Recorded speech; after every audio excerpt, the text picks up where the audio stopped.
해주는 원인이 여러분들 산업인력공단 들어가 보시면요. 산업인력공단에서 13회에서부터 33회까지의 기출문제 되어 있어요.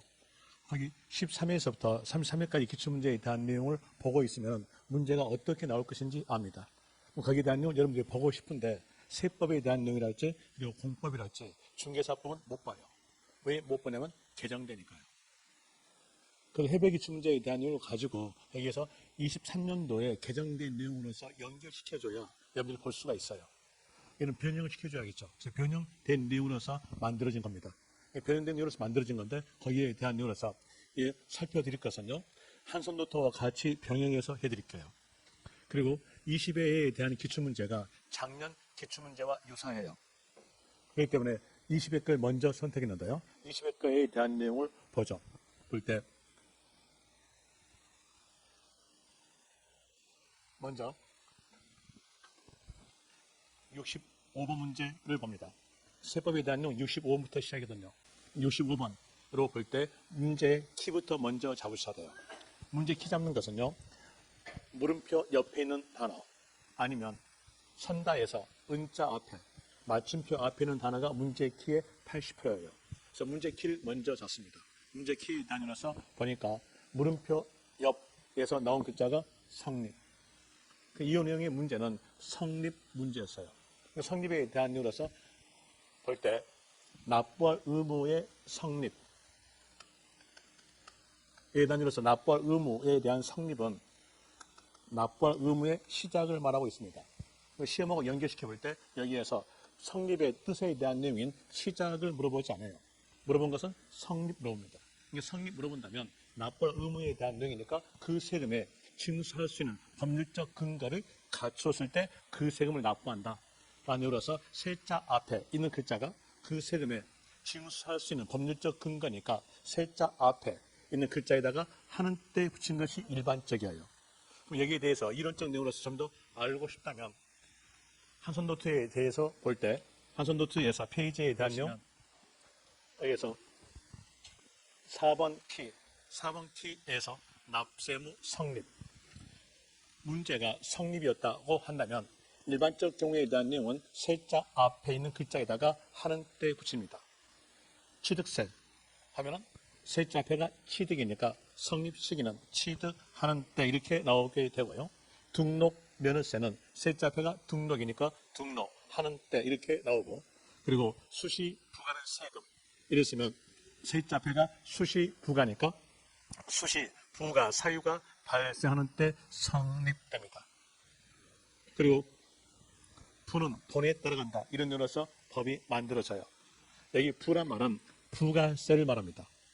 부가란 말은 붙인다. 혼자서는 과세하지 못하고 붙여서 징수하는 세금들을 총괄적으로 부가세라고 해요. 거기에 해당된 세금으로서는 총괄적 내용이니까 해당된 세금이 있겠죠. 해당된 세금으로서는 농어촌 특별세, 지방교육세에 대한 내용이 붙여서 징수합니다. 여기 세금에 대한 내용은 부는 본이 따라간다 했으니까 부가세에 속한 세금들은 본세의 납세무가 성립하는 때 이렇게 나오게 되는데 거기에서 본에 대한 내용의 글자는 부가세에 속한 세금마다 글자가 다 다르니까 출제자가 거기에 대한 내용의 글자는 맡겨줘요. 맡겨주니까 그 글자를 다 외울 필요 없이 부가세에 해당되는 세금이었다고 한다면 우리가 아는 것은 세의 앞에 본자 있잖아요. 이 본자에 대한 내용은 전부 다 맡겨져니까 외울 필요 없이 부가세에 속한 세금이었으면 문장에서 세의란 말이 있다면 맞다 하시면 돼요. 특수 경우에요. 특수 경우에 다녀서 소득세 이만 나왔으면 빨리 연산하는 거 연말로 연산하셔가지고 답은 끝나는 때 이렇게 하는 게 더 편할 거고요. 그리고 소득세 나왔는데 앞에가 예정신고란 말이 있어요. 그때는 연말 앞으로 가시면 됩니다. 연말 앞에 있는 건 달의 말일.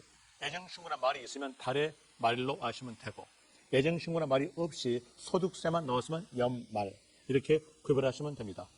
그리고 보유세금에 대한 내용도 특수 경우예요. 보유세금은 보유한 자, 소유자에게 매년마다 징수합니다. 소유자에게 매년마다 징수하니까 소유권은 어떤 논뜻에서 변경될 수 있죠. 그때 납세 의무자를 정하기 위해서 법에서 날짜를 정합니다. 정했다 뜻으로서 사용되는 단어가 기준. 날로 정하니까 1. 기준 1로 가져요. 그리고 날짜는 6월 1일입니다. 보유 세금이니까 지방세 보유 이렇게 연결됐으면 재산세. 국세 보유 이렇게 연결되면 종합부동산세. 지방세 보유에 대한 이로서 지역자원시설세. 이 세 개의 세금에 대한 내용은 성립 시기를 물어볼 때 기준 1 해가지고 6월 1일 이렇게 아시면 될 것이고요. 그리고 하나 조심하실 점으로서 주민세입니다. 이 주민세는 시군구 주민에게 매년마다 징수하니까 여기에 대한 내용도 법에서 날짜를 정해줘야 돼요. 왜 그럴까요? 계속 여기서만 사실 겁니까? 다른 시로 이사 갈 수 있죠. 그렇기 때문에 법에서 날짜를 정합니다. 정한다 했으니까 기준 1. 여기는 7월 1일로 갑니다. 그리고 주민세 앞에 개인분, 사업소분 이 글자는 다 맞게 적어지니까 그림까지 외울 필요 없고요. 이제 구별점에 대한 이로서 보유 세금은 기준 1인데 6월 1일. 그리고 주민세는 기준인데 7월 1일이다. 이런 이로서 구별하시면 될 겁니다. 여기에서 성립이었죠. 성립이었으니까 이건 문제가 성립 문제다. 라고 보면서 기업, 소득세. 소득세는 특수경우죠. 어떻게 해놨어요? 연말. 연말이니까 이는 끝나는 때 가야죠. 그런데 틀렸죠. 여기다 놓은 과세 기간 끝나는 때 이렇게 나와야 됩니다. 그러므로서 여기 기억 틀렸고요. 농어촌 특별세. 농어 특별세는 붙이는 세금이에요. 붙이는 세금이니까 부는 본에 따라간다. 라는 내용으로서 성립시기 물어본다면 문장에서 세의란 말이 있으면 돼요. 보니까 여기에서 세의 말 없죠? 틀린 거고요.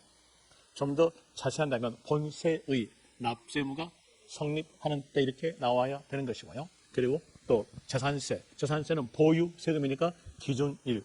맞죠? 기준 1. 제가 왜 여기에서 과세까지 외우지 않냐면요. 과세까지 외우게 만들었다면 여러분은 어떤 꼴이 되냐면요.